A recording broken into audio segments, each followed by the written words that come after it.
નમસ્કાર બાળકો, કેમ છો? મજામાં બધાય? તો આપ સૌનું ફરી એક વખત આપણી યુટ્યુબ ચેનલ HRK સાયન્સ એકેડમીમાં હાર્દિક સ્વાગત છે. લાસ્ટ લેક્ચરની અંદર આપણે વાત કરી હતી ધોરણ નંબર 10 ચેપ્ટર પહેલું રાસાયણિક પ્રક્રિયાઓ અને સમીકરણો. એમાં મતલબ કે આપણે જ્યારે પહેલા ચેપ્ટરનો છેલ્લો વિડીયો જોયો હતો તો એ વિડીયો લેક્ચરની અંદર આપણે જે ટોપિકની ચર્ચા કરેલી હતી, આ ટોપિક કયો હતો તો કે વિઘટન પ્રક્રિયા. શું હતું તો કે એક જ પ્રક્રિયક હોય એને ઉષ્મા આપો, કાં તો સૂર્યપ્રકાશ આપો અથવા તો બીજી કોઈ પણ રીતથી એને જ્યારે તમે ગરમ કરો છો તો એક જ પ્રક્રિયકનું વિઘટન થાય અથવા તો એક જ પ્રક્રિયકમાંથી બે નિપજો મળે કે બેથી વધુ નિપજો મળે તો આવી રાસાયણિક પ્રક્રિયાને કયા નામથી ઓળખાય? વિઘટન પ્રક્રિયા. હવે આપણે જોવાની છે વિસ્થાપન પ્રક્રિયા, કે ભાઈ વિસ્થાપન પ્રક્રિયા કોને કહેવાય? તો વિસ્થાપન પ્રક્રિયાનો મતલબ કંઈક એવો થાય. પહેલાં આપણે વ્યાખ્યા જોઈએ કે જે રાસાયણિક પ્રક્રિયામાં, કેવી પ્રક્રિયામાં? જે રાસાયણિક પ્રક્રિયામાં વધુ સક્રિય, કેવી? વધુ સક્રિય. માની લો કે રાસાયણિક પ્રક્રિયાની અંદર બે પ્રક્રિયકો પ્રક્રિયા કરે છે તો વધુ સક્રિય અથવા તો ક્રિયાશીલ, તમે બેમાંથી કોઈ પણ એક શબ્દ વાપરી શકો, પણ મારા ખ્યાલથી ક્રિયાશીલ શબ્દ વધુ યોગ્ય રહેશે. તો જે રાસાયણિક પ્રક્રિયામાં વધુ ક્રિયાશીલ તત્વ, શું? વધુ ક્રિયાશીલ તત્વ. રાસાયણિક પ્રક્રિયા દરમિયાન વધુ ક્રિયાશીલ તત્વ એ ઓછા ક્રિયાશીલ તત્વનું, શેનું? ઓછા ક્રિયાશીલ તત્વનું, ઓછા ક્રિયાશીલ તત્વનું શું કરે તો કે સ્થાન લે. ઓછા ક્રિયાશીલ તત્વનું સ્થાન લે અથવા તો ઓછા ક્રિયાશીલ તત્વને, ઓછા ક્રિયાશીલ તત્વને તેના સંયોજનમાંથી, ઓછા ક્રિયાશીલ તત્વને તેના સંયોજનમાંથી દૂર કરે અથવા તો વિસ્થાપિત કરે. તો તેના સંયોજનમાંથી શું કરે છે તો કે દૂર કરે છે. તેને કયા નામથી ઓળખાય? આ દૂર કરવાની પ્રક્રિયા, આ પ્રક્રિયાને કહેવામાં આવે વિસ્થાપન. વધુ સક્રિય તત્વ ઓછા સક્રિય તત્વને તેના સંયોજનમાંથી દૂર કરે, આ પ્રક્રિયાને કહેવામાં આવે વિસ્થાપન. હવે તમારી સામે એક સરસ મજાની આકૃતિ ડ્રો કરેલી છે. આકૃતિમાં કઈ કઈ વસ્તુ છે હું તમને કહી દઉં છું. આકૃતિની અંદર એક તો આ કસનળી છે, આ ભૂંગળા જેવું દેખાય કસનળી છે, લખ્યું છે અહીંયા શું? કસનળી. બીજું, આકૃતિની અંદર આ બ્લુ કલરના ટપકા દેખાય, CuSO4નું દ્રાવણ છે. શેનું દ્રાવણ છે? CuSO4નું. અને બાકી લાલ કલરનો આ જે ભાગ છે આ લોખંડની ખીલી છે. લોખંડને વૈજ્ઞાનિક ભાષામાં આયર્નના નામથી ઓળખાય. કયા નામથી ઓળખાય? આયર્ન. અને આયર્નની સંજ્ઞા આપણે કરીએ છીએ Fe. તો અહીંયા આપણી પાસે દેખીતી વસ્તુ છે કે બે પ્રક્રિયકો છે, એક કયું તો કે લોખંડની ખીલી અને બીજું કોણ છે તો કે કોપર સલ્ફેટ. હવે લોખંડની ખીલી છે એ ઘન પદાર્થ છે, બધાને ખબર છે, ખીલી બધાએ જોઈ જ છે. અને CuSO4 કોપર સલ્ફેટ આ દ્રાવણ છે. કોનું? તો કે કોપર અને સલ્ફેટ દ્વારા બનતું એક દ્રાવણ, એટલે જલીય દ્રાવણ છે.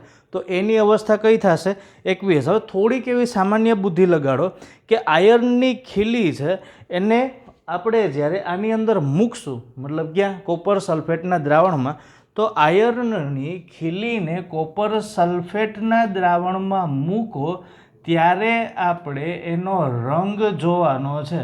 મતલબ કે આયર્નની ખીલીનો રંગ કેવો જોવા મળશે? સીધી વસ્તુ છે, કથ્થઈ રંગ જોવા મળશે. જ્યારે આપણે એને CuSO4ના દ્રાવણમાં મૂકશું તો આયર્નની ખીલીનો રંગ છે એ કેવો જોવા મળશે તો કે કથ્થઈ રંગ જોવા મળશે. કોનો? આયર્નની ખીલીનો રંગ કેવો હોય છે? કથ્થઈ રંગ જોવા મળશે. હવે માની લો કે થોડીવાર માટે આપણે આયર્નની ખીલીને કોપર સલ્ફેટના દ્રાવણની અંદર રાખીએ છીએ. તો કોપર સલ્ફેટના દ્રાવણની અંદર રાખશું અને થોડીવાર પછી અવલોકન કરશું. તો થોડીવાર પછી આપણે જ્યારે અવલોકન કરશું તો શું થાય તો કે કોપર સલ્ફેટ મતલબ થાય CuSO4. આ CuSO4નો રંગ શરૂઆતમાં કેવો હતો તો કે ભૂરો. શરૂઆતમાં કેવો રંગ હતો? ભૂરો રંગ અથવા તો વાદળી રંગ હોય. આ ભૂરા રંગમાંથી કોપર સલ્ફેટનું રૂપાંતરણ કેવા રંગમાં થઈ જશે તો કે લીલા રંગમાં થાય. શેમાં રૂપાંતરણ થાય? લીલા રંગમાં એટલે ભૂરા રંગનું લીલા રંગમાં શું થાય? પરિવર્તન. ખરેખર શું કામ આવું પરિવર્તન થાય? તો એની પાછળનું એક કારણ છે કે આપણે લીધેલા બે પ્રક્રિયકો. કયા પ્રક્રિયકો આપણે લીધા? તો એક પ્રક્રિયક આપણી પાસે કોણ છે? Fe. આ Fe મતલબ કે લોખંડની ખીલી. આની અવસ્થા શું? S. ભૌતિક અવસ્થા. S નો મતલબ થાય સોલિડ. અને બીજો આપણી પાસે પ્રક્રિયક કોણ છે? તો કે CuSO4. અને આની અવસ્થા શું થાય? એક્વિયસ. બંને વચ્ચે રાસાયણિક પ્રક્રિયા થાય તો ઘટના એવી બને કે Fe નું થઈ જાય Fe2+ આયન તરીકે, Cu નું થઈ જાય Cu2+, SO4 નું થઈ જાય SO4 2-. હવે આ તો ઋણ આયન છે, મતલબ એ તો એમનું એમ જ રહેશે. હવે આને તમે કન્યા વિચારો તો આ બે કુંવર છે, આની સાથે જોડાવા માટે લડશે. જે તાકાતવાળો હશે એ આની સાથે જોડાશે. મતલબ એવો થાય કે Fe છે એ Cu કરતાં વધુ સક્રિય છે. એટલે શું કરે? તો કે Fe Cuનું વિસ્થાપન કરે. ક્યાંથી? કોપર સલ્ફેટમાંથી. એટલે આ કોપર છે એ દૂર થાય અને એની જગ્યાએ કોણ જોડાઈ જાય? તો કે Fe. એટલે હવે જે સંયોજન બનશે એ કેવું બનશે? તો કે અહીંયા બની જાય FeSO4 પ્લસ છૂટું શું પડે? તો કે કોપર. છૂટું શું પડી જાય? કોપર. અને કોપરની અવસ્થા લખવી હોય તો શું લખાય? તો કે કોપરની અવસ્થા લખવી હોય તો સોલિડ અને FeSO4 આ શું હશે? તો કે આ હશે જલીય દ્રાવણ. તો આ પ્રક્રિયા થઈ. આ પ્રક્રિયાને કહેવામાં આવે વિસ્થાપન પ્રક્રિયા. કયા નામથી ઓળખાય? વિસ્થાપન પ્રક્રિયાના નામથી. ઘણા બધા વિસ્થાપન પ્રક્રિયાના ઉદાહરણ છે. હજી તમને બે ઉદાહરણ કહું વિસ્થાપન પ્રક્રિયાના. તો માની લ્યો કે ઝિંક અને સલ્ફ્યુરિક એસિડ વચ્ચે રાસાયણિક પ્રક્રિયા થઈ. તો ઝિંકની અવસ્થા સોલિડ હોય, સલ્ફ્યુરિક એસિડ છે એ જલીય દ્રાવણ છે, Aq. બરાબર છે? તો ઝિંકની આયનીકરણ અવસ્થામાં આવું કંઈક છે, Zn2+ H2 છે એ શું થઈ જાય? 2H+. અને SO4 નું થઈ જાય SO4 2-. ઝિંક હાઇડ્રોજન કરતાં સક્રિય છે એટલે હાઇડ્રોજનને ધક્કો મારે અથવા તો હાઇડ્રોજનને દૂર કરે એટલે H2ની જગ્યાએ શું જોડાય? ઝિંક. હવે H2ની જગ્યાએ ઝિંક જોડાય તો આમાંથી થઈ જાય ZnSO4 અને વધ્યું શું? તો કે હાઇડ્રોજન. મતલબ કે અહીંયા બીજું શું મળે? H2 અને હાઇડ્રોજન છે કયા સ્વરૂપે હશે? ગેસ. અને આ કેવું સ્વરૂપ હશે? એક્વિયસ. મતલબ કે જલીય દ્રાવણ. એના પછીની બીજી એક તમને હજી પ્રક્રિયા કહું વિસ્થાપનની પ્રક્રિયા. તો બીજી એક વિસ્થાપન પ્રક્રિયા છે ઝિંકની. હજી એક વિસ્થાપન પ્રક્રિયા કહું ઝિંકની. ઝિંકની કોની સાથેની પ્રક્રિયા? તો કે ઝિંકની કોપર સલ્ફેટ સાથેની પ્રક્રિયા. અને કોપર સલ્ફેટની અવસ્થા કેવી હોય? તો કે એક્વિયસ અવસ્થા હોય. એક્વિયસનો મતલબ થાય જલીય દ્રાવણ. હવે ઝિંક છે એ કોપર કરતાં વધારે સક્રિય એટલે ઝિંક કોનું વિસ્થાપન કરે? કોપરનું વિસ્થાપન કરે. મતલબ એવો થાય કે હવે કોપરની જગ્યાએ કોણ લખાય? તો કે ઝિંક. તો શું બનશે? આમાંથી બની જાય ZnSO4 અને બીજું શું છૂટું પડે અહીંથી? તો કે કોપર. તો અહીંયા લખશું કોપર. Cu solid copper. આ બધી જ પ્રક્રિયાને કઈ પ્રક્રિયા કહેવાય બાળકો? વિસ્થાપન પ્રક્રિયા કહેવાય. ટૂંકમાં ઘરમાં ડખા થાય, એક ધક્કો મારે ને બીજો એનું સ્થાન લે.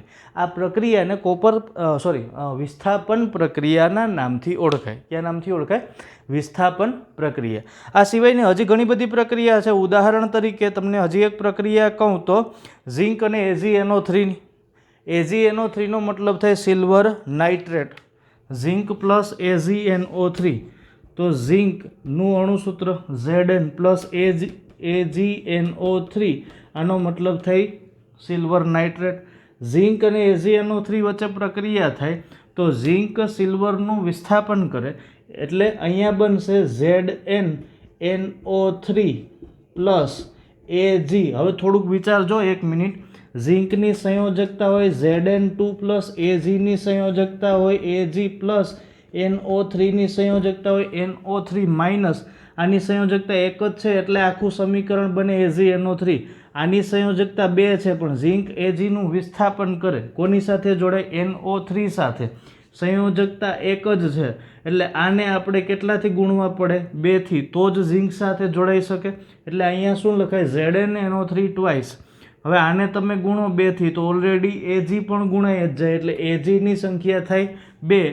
તો અહીંયા કેટલાથી ગુણવા પડે? 2 થી ગુણવા પડે. હવે આ પ્રક્રિયાને સમતોલિત રાસાયણિક સમીકરણના નામથી ઓળખાય. કયા નામથી ઓળખાય? સમતોલિત રાસાયણિક સમીકરણ. આ કયું વિસ્થાપન? તો કે સાદું વિસ્થાપન. એવી વિસ્થાપન પ્રક્રિયા કે જેમાં કોઈ એક ધાતુ, મોટા ભાગે ધાતુ જ હશે, ધાતુ દ્વારા કોનું વિસ્થાપન થાય? તો કે ધાતુ દ્વારા મોટા ભાગે દ્રાવણમાં રહેલી બીજી ધાતુનું વિસ્થાપન થાય. મતલબ કે વધુ સક્રિય ધાતુ ઓછી સક્રિય ધાતુનું વિસ્થાપન કરે. ઘણી વિસ્થાપન પ્રક્રિયા એવી પણ હોય કે જેમાં માની લો કે 2 પ્રક્રિયકો છે. કેટલા પ્રક્રિયકો છે? 2 પ્રક્રિયકો. તો બંને પ્રક્રિયકો એવા હશે કે જેમાંથી તત્વનું, મતલબ કે જેમાંથી બંને બાજુએ વિસ્થાપન થતું. ઉદાહરણ તરીકે 2 પ્રક્રિયકો છે તો બે પ્રક્રિયકોમાંથી વિસ્થાપન પ્રક્રિયા થાય. ન સમજાણું હોય તો કહો. આવી વિસ્થાપન પ્રક્રિયા કે જેમાં બંને પ્રક્રિયકો વિસ્થાપન દર્શાવે તો એ વિસ્થાપન પ્રક્રિયાને કહેવામાં આવે દ્વિવિસ્થાપન. કઈ પ્રક્રિયા કહેવામાં આવે? દ્વિવિસ્થાપન પ્રક્રિયા. અત્યાર સુધી આપણે જોયું હતું સિંગલ હતું. અહીંયા શું થતું હતું? તો કે ભાઈ Fe અને CuSO4 આ બે વચ્ચે ડખા હાલતા હતા. જે તાકાતવાળો હોય SO4 ને લઈ જાય, તો Fe તાકાતવાળું છે તો SO4 એની હારે જોડાઈ જાય અને Cu છૂટું થાય. અહીંયા શું થાય? તો કે 2 તાકાતવાળા છે, મતલબ કે 2 બાજુ વિસ્થાપન જોવા મળે. એક જ પ્રક્રિયકમાં નહીં, 2 પ્રક્રિયકમાં વિસ્થાપન જોવા મળે. તો દ્વિવિસ્થાપન પ્રક્રિયાનો મતલબ શું થાય? તો કે દ્વિવિસ્થાપન પ્રક્રિયાનો મતલબ એવો થાય કે જે રાસાયણિક પ્રક્રિયામાં, કઈ પ્રક્રિયા? જે રાસાયણિક પ્રક્રિયામાં બંને પ્રક્રિયકો વચ્ચે આયનોની આપલે થાય. બંને પ્રક્રિયકો વચ્ચે શેની આપલે થાય? તો કે બંને પ્રક્રિયકો વચ્ચે આયનોની આપલે થતી હોય. બંને પ્રક્રિયકો વચ્ચે શેની આપલે થતી હોય? આયનોની આપલે થતી હોય તેવી પ્રક્રિયાને કયા નામથી ઓળખાય? તેવી પ્રક્રિયાને કહેવામાં આવે દ્વિવિસ્થાપન પ્રક્રિયા. કેવી પ્રક્રિયા કહેવાય બાળકો? દ્વિવિસ્થાપન પ્રક્રિયા.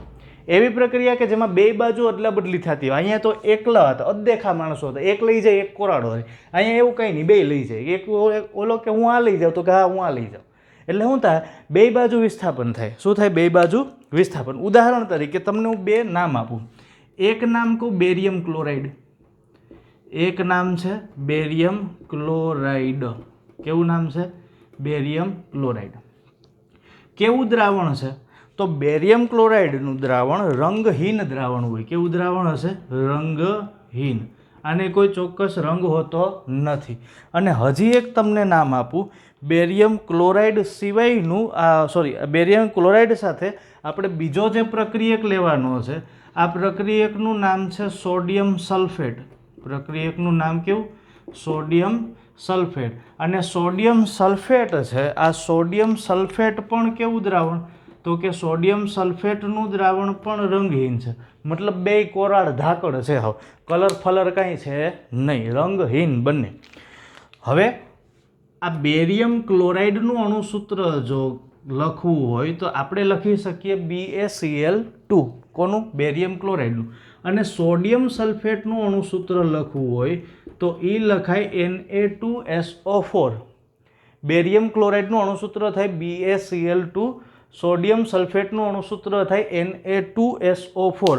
બંને દ્રાવણો કેવા છે? રંગહીન દ્રાવણ. હવે આપણે બંને વચ્ચે પ્રક્રિયા કરાવવાની. કોની વચ્ચે? બેરિયમ ક્લોરાઇડ અને સોડિયમ સલ્ફેટ. જોજો, બેરિયમ ક્લોરાઇડનું અણુસૂત્ર BaCl2 જલીય દ્રાવણ છે, અવસ્થા થાય એકવીયસ. સોડિયમ સલ્ફેટનું અણુસૂત્ર Na2SO4 આ પણ જલીય દ્રાવણ છે, તો લખાય શું? એકવીયસ. બાકીનું બધું આ બી એની મેળાઈ કરી લે. ઘટના આવી બનશે.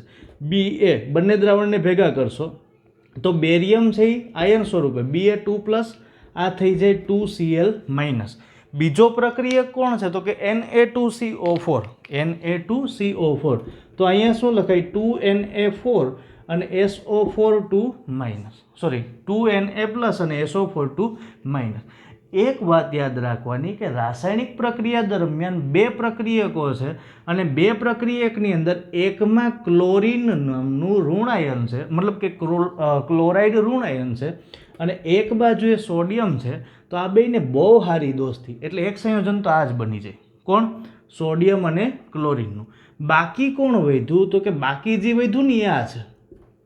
बाकी शुं वध्युं? आ केम खबर पड़े कि BaSO4 है? तो रासायनिक प्रक्रिया दरमियान BaSO4 है अद्राव्य अवस्था में होय।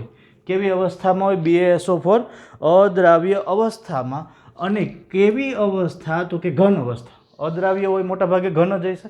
बाकीनुं वधतुं तुं NaCl अने NaCl ने तमे लोको मीठाना नामथी ओळखो छो अने मीठुं छे ए मोटा भागे द्रावणमां ओगળી जातुं होय अने रासायनिक प्रक्रियाने समतोलित करो तो नवुं कांई करवानी जरूर रहेती नथी। अहींया 2NaCl लखी नाखो एटले चाले। तो तमने एवुं थतुं हशे साहेब तू एम कहेतो तो ओगळतो नथी, तो BaSO4 द्रावणमां नहीं ओगळे। द्रावणनी अंदर अद्राव्य BaSO4 सफेद रंगनो जोवा मळशे अने अद्राव्य नाना टुकड़ाओने अवक्षेप कहेवाय। क्या नामथी ओळखाय? अवक्षेप। એટલે આ પ્રક્રિયાનું બીજું નામ છે આ જ પ્રક્રિયાનો, બીજી પ્રક્રિયાનું નથી કહેતો। આ પ્રક્રિયાનું બીજું નામ છે અવક્ષેપણ પ્રક્રિયા। કઈ પ્રક્રિયા? અવક્ષેપણ પ્રક્રિયા। આ સિવાયની તમને હજી અમુક પ્રક્રિયા કહું તો એક તો આ થઈ Na2SO4 + BaCl2 વાળી પ્રક્રિયા।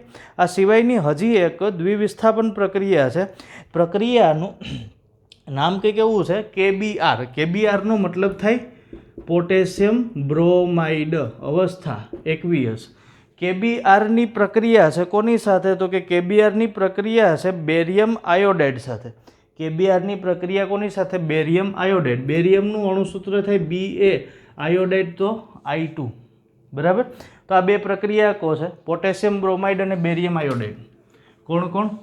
Potassium bromide. તો પોટેશિયમ બ્રોમાઇડનું અણુસૂત્ર થાય KBr પ્લસ બેરિયમ આયોડાઇડનું અણુસૂત્ર થાય BaI2।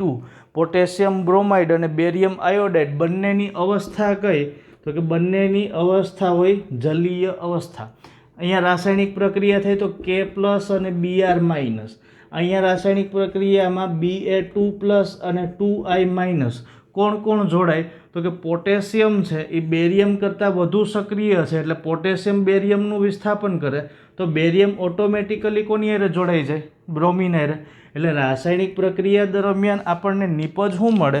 તો કે એક નિપજ મળે પોટેશિયમ આયોડાઇડ, એને કહેવાય Ki। એક નિપજ કઈ મળે? પોટેશિયમ આયોડાઇડ પ્લસ બીજી નિપજ મળે બેરિયમ બ્રોમાઇડ BaBr2। બીજી નિપજ શું મળે? Barium bromide BaBr2। રાસાયણિક પ્રક્રિયાને સમતોલિત કરો તો આ બાજુ આયોડિનની સંખ્યા 1 છે, આ બાજુ આ બાજુ 2 છે, આ બાજુ 1 છે, તો અહીંયા 2 હોવી જોઈએ। હવે અહીંયા 2 કરો તો પોટેશિયમની સંખ્યામાં વધારો થાય, અહીંયા 1 જ છે તો અહીંયા શું કરે? 2। રાસાયણિક પ્રક્રિયા કેવી થઈ ગઈ? સમતોલિત। તો આ રાસાયણિક પ્રક્રિયાને કહેવામાં આવે દ્વિવિસ્થાપન પ્રક્રિયા। કયા નામથી ઓળખાય? દ્વિવિસ્થાપન પ્રક્રિયા। અને એના પછીની એક રાસાયણિક પ્રક્રિયા તમને કહું, જો કે રાસાયણિક પ્રક્રિયાનો કોઈ પ્રકાર નથી, પણ આપણે આ પ્રક્રિયાને તમને ઘણી વખત પરીક્ષામાં પૂછી શકાય કે આ પ્રક્રિયાનું વ્યાખ્યા આપો અને પ્રક્રિયાનું નામ છે અવક્ષેપણ પ્રક્રિયા। એટલે તમને એવું પૂછી શકે કે અવક્ષેપણ પ્રક્રિયા એટલે શું? ઉદાહરણ આપી અને સમજાવો। તો અવક્ષેપણ પ્રક્રિયા એટલે શું? તો માની લો કે અમુક રાસાયણિક પ્રક્રિયા થાય તો રાસાયણિક પ્રક્રિયા દરમિયાન અમુક અદ્રાવ્ય પદાર્થો ઉત્પન્ન થાય। આ અદ્રાવ્ય પદાર્થને અવક્ષેપના નામથી ઓળખાય। मतलब जे रासायणिक प्रक्रिया दरमियान अद्राव्य अवक्षेप उत्पन्न थता होय आवी प्रक्रियाने क्या नामथी ओळखाय? अवक्षेपण प्रक्रिया। तो जे रासायणिक प्रक्रिया दरमियान व्याख्या आपवी होय तमे आम आपी शको, जे रासायणिक प्रक्रिया दरमियान अद्राव्य अवक्षेप, जे रासायणिक प्रक्रिया दरमियान अद्राव्य अवक्षेप उत्पन्न थाय अथवा तो थता होय तेवी रासायणिक प्रक्रियाने કયા નામથી ઓળખાય? અવક્ષેપન પ્રક્રિયા કહે છે. ટૂંકમાં રાસાયણિક પ્રક્રિયા દરમિયાન અદ્રાવ્ય પદાર્થ ઉત્પન્ન થતો હોય તો આ અદ્રાવ્ય પદાર્થને કયા નામથી ઓળખાય? અવક્ષેપના નામથી ઓળખાય. ઉદાહરણ તરીકે તમારી સામે બે પ્રક્રિયકો મેં લખી દીધા. એક છે Na2SO4 અવસ્થા થાય એકવીયસ પ્લસ બીજો છે કયો? તો કે બીજો પ્રક્રિયક છે એનું નામ છે BaCl2 અવસ્થા એકવીયસ. બંને વચ્ચે રાસાયણિક પ્રક્રિયા થાય તો રાસાયણિક પ્રક્રિયા દરમિયાન NaCl એક નિપજ મળશે. એક નિપજ તમને કઈ મળશે? NaCl. પણ મીઠાને તમે પાણીમાં નાખો ને તો ઓગળી જાય એટલે જલીય દ્રાવણ હોય. અને બાકીનું સફેદ રંગના અવક્ષેપ મળે એ શેના હોય? તો સફેદ રંગના અવક્ષેપ હોય છે ને BaSO4 અને આ હોય સોલિડ. કેવા અવક્ષેપ હશે? સફેદ અવક્ષેપ. અને સફેદ અવક્ષેપ અથવા તો સફેદ કલરના નાના નાના ટપકાઓ દેખાય રાસાયણિક પ્રક્રિયાની કસનળીમાં, તો આ જે સફેદ અવક્ષેપ છે એટલા માટે આ પ્રક્રિયાને કયા નામથી ઓળખાય? અવક્ષેપન પ્રક્રિયા. અને હજી તમને એક બીજું ઉદાહરણ આપું અવક્ષેપન પ્રક્રિયાનું, તો એ ઉદાહરણ છે AgNO3 અને સોડિયમ ક્લોરાઇડનું. શેનું ઉદાહરણ છે? AgNO3. AgNO3 એટલે થાય સિલ્વર નાઇટ્રેટ પ્લસ NaCl નો મતલબ થાય મીઠું. તો બંને વચ્ચે રાસાયણિક પ્રક્રિયા થાય તો આ બાજુ Ag પ્લસ અને NO3 માઇનસ. અહીંયા ધનાયન અને ઋણાયન. ધનાયન તરીકે કોણ? Ag plus. ઋણાયન તરીકે NO3 માઇનસ. આ બાજુએ Na પ્લસ અને Cl માઇનસ. Na પ્લસ અને બીજું શું લખાય? Cl minus. હવે બંને બાજુએ રાસાયણિક પ્રક્રિયા થાય તો શું થાય? તો કે આ સોડિયમ છે એ Ag કરતાં સક્રિય છે એટલે અહીંયાથી Agનું વિસ્થાપન થાય. કોના દ્વારા? સોડિયમ દ્વારા. તો સોડિયમ કોની સાથે જોડાઈ જાય? NO3 સાથે. હવે અહીંયાથી આ Ag કોની સાથે જોડાય? તો કે Cl સાથે. એટલે રાસાયણિક પ્રક્રિયા થઈ.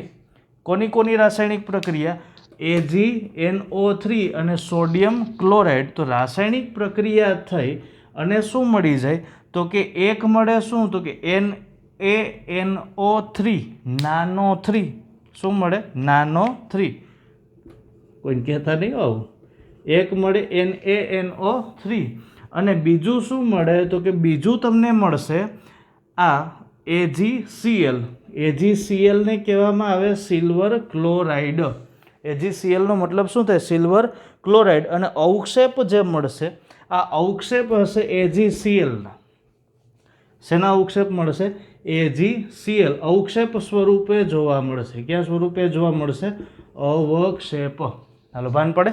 તો આ પ્રક્રિયાને કયા નામથી ઓળખાય? અવક્ષેપન પ્રક્રિયા.